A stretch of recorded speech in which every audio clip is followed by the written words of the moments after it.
Bible prophecy is active and unfolding daily. Zechariah 12, Isaiah 17, Psalm 83, Ezekiel 38. Here is what the LameStream Media is not telling you. Shalom, my friends. Welcome to this week's newscast, where, I don't know, it seems to me, we are in a different world than we were a week ago. But before I get specific about that, the prophecies of Psalm 83 and Ezekiel 38 both have all the countries surrounding Israel attacking Israel. And these have been unforgettable prophecies for all of us who are familiar with them. But honestly, my friends, I think this may be the first such direct report I've ever seen that is so very pointed. From Asharq al-Awsat, UK, 2 days after Iran's chief of staff revealed a production line of Iranian missiles in Aleppo, Hussein Sheikh al-Islam, advisor to Iranian Foreign Minister Mohammad Javad Zarif, said, quote, "Manufacturing and producing Iranian missiles is not limited to Syria.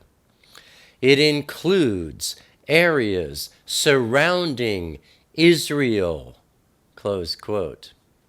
He added that Iran has trained and disseminated the technology of missile production in that region in reference to southern Lebanon and Gaza.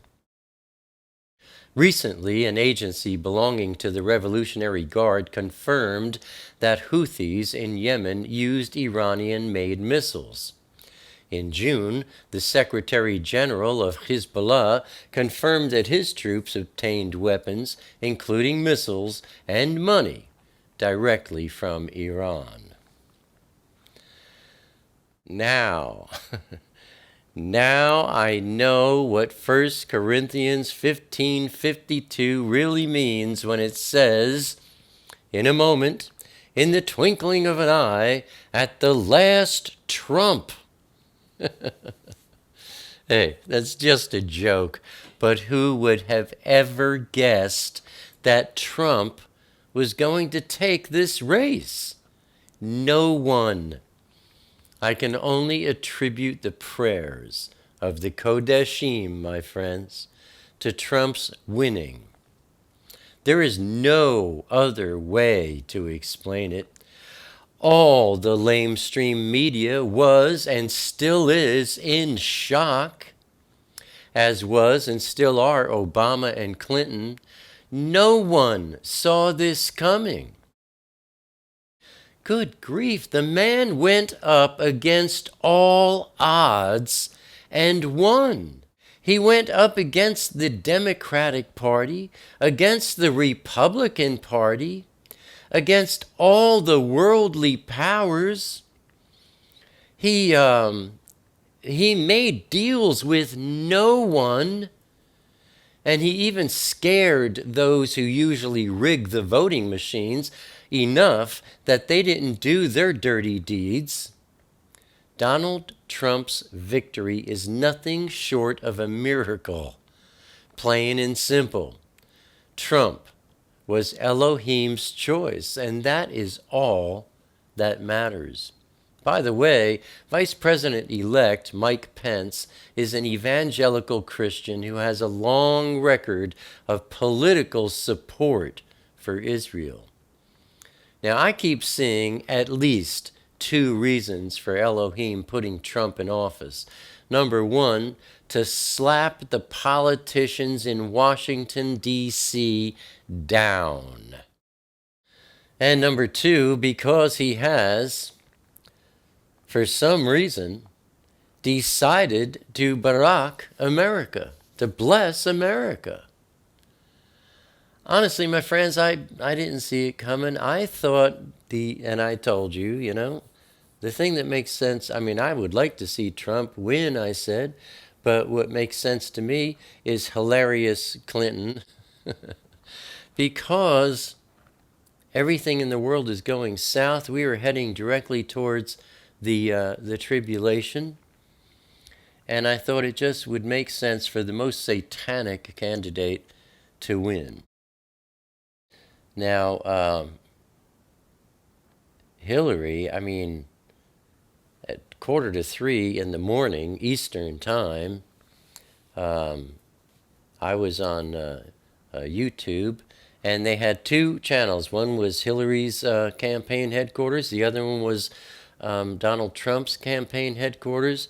I went there, and there were like thousands of people hanging around waiting, to see the counts coming in.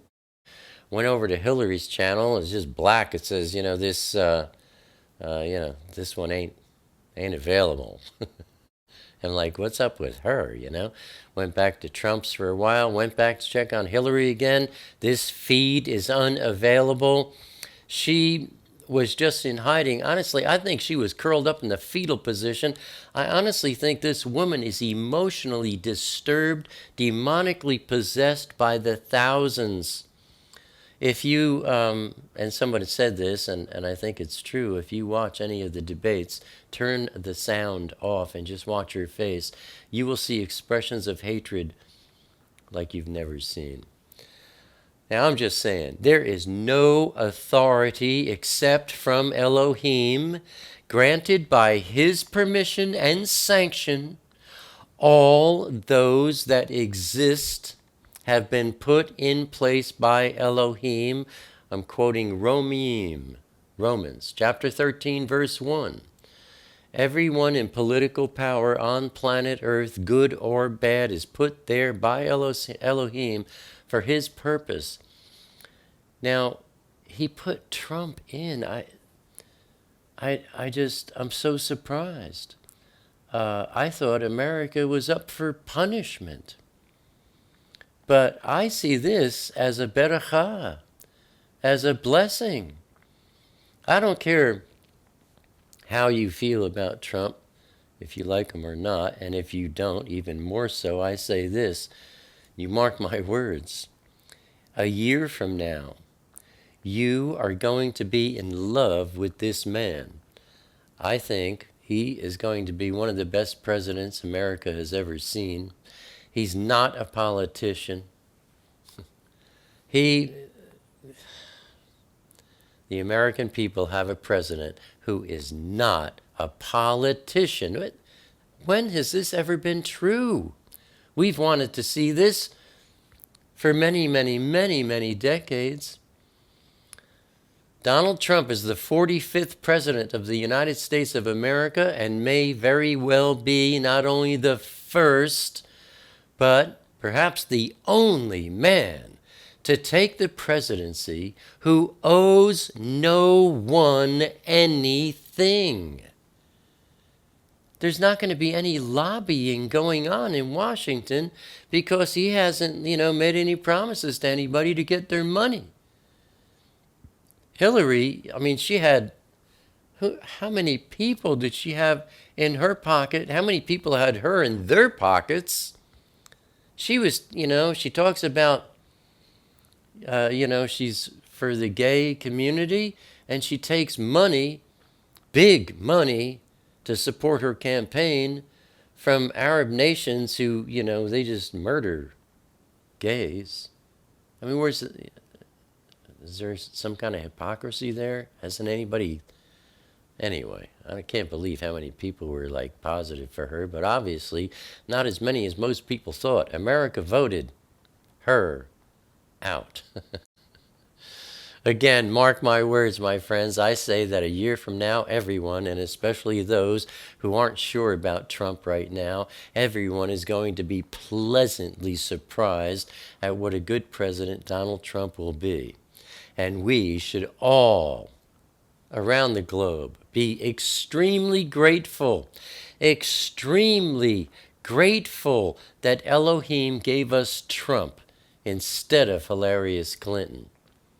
And by the way, aside from America's military being restored to the power that it once was, I wouldn't be surprised at all to see a whole lot less of the U.S. military operating not only in the Middle East but all around the world.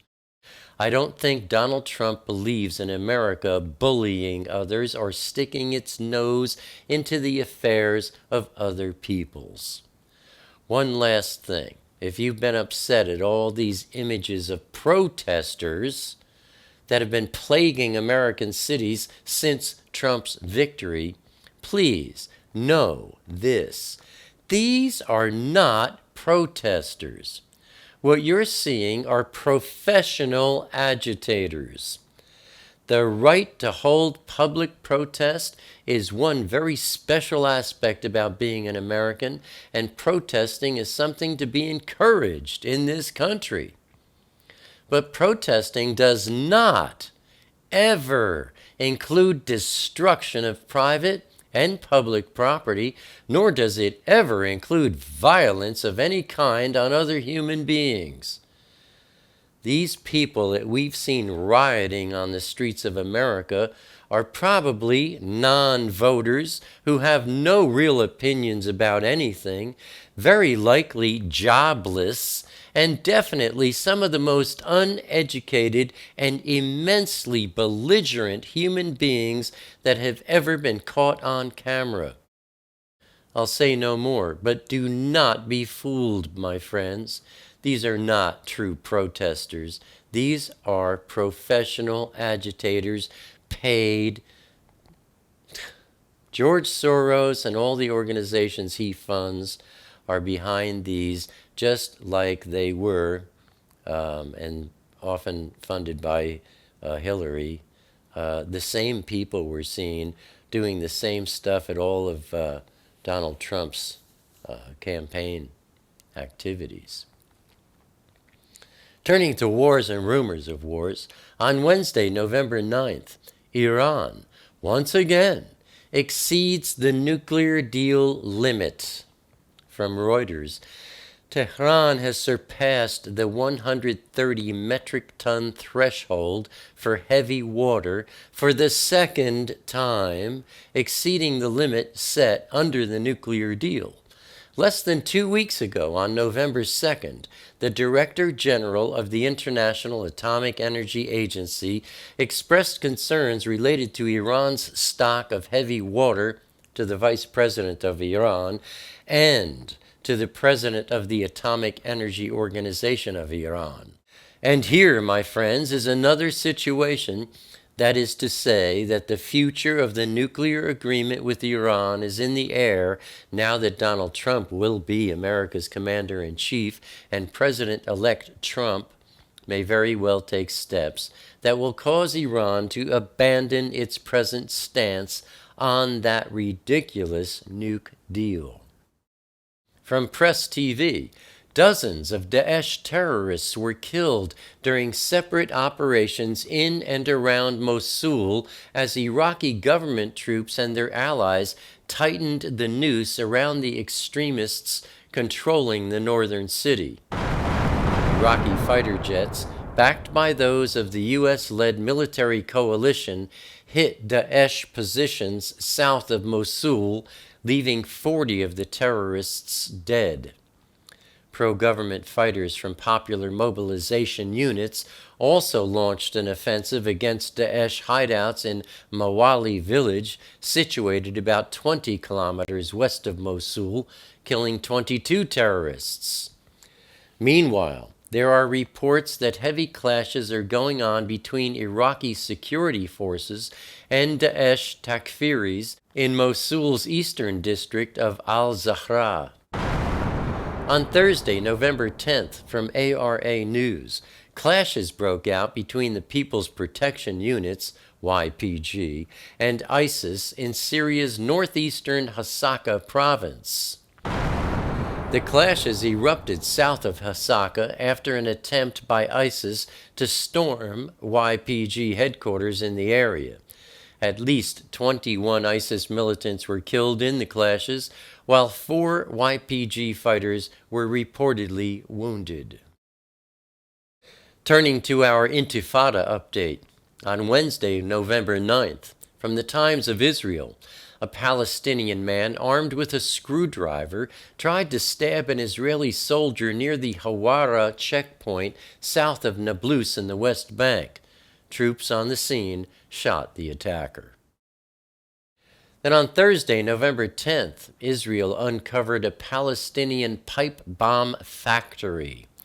From Ynet News, the Israel Security Agency announced the arrest of 8 Palestinians from the West Bank and East Jerusalem involved in planning terror attacks in Israel and in the West Bank. Security forces uncovered laboratory equipment used to manufacture explosives and roadside bombs, along with 120 kilograms of raw material to be used in their manufacture. An East Jerusalem resident was arrested when attempting to smuggle in 2 kilograms of gunpowder for pipe bombs. And looking at our review of last week's news, Iran is boldly manufacturing, producing, training, and disseminating the technology of missile production in all areas that surround Israel. Once again, for the second time, Iran has exceeded the nuclear deal limit of 130 metric tons of heavy water. Clashes broke out between the People's Protection Units and ISIS in Syria's northeastern Hasaka province. Dozens of Daesh terrorists were killed during separate operations in and around Mosul as Iraqi government troops and their allies tightened the noose. Pro-government fighters from popular mobilization units launched an offensive against Daesh hideouts. Heavy clashes are going on between Iraqi security forces and Daesh Takfiris in Mosul's eastern district of al-Zahra. A Palestinian man armed with a screwdriver tried to stab an Israeli soldier in the West Bank. And Israel uncovered a Palestinian pipe bomb factory and arrested 8 Palestinians from the West Bank and East Jerusalem who were planning terror attacks in Israel and in the West Bank. And that, my friends, is what the LameStream Media is not telling you. Abba willing, I'll see you here again next week. Until then, stay safe. Shalom.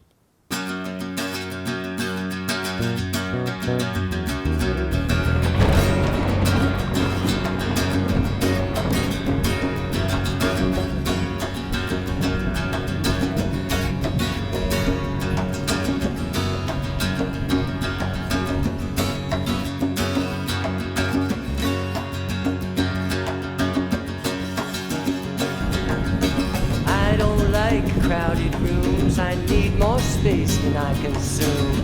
Enough is time alone with you, underneath a naked moon, sharing confidential moods and making chatter.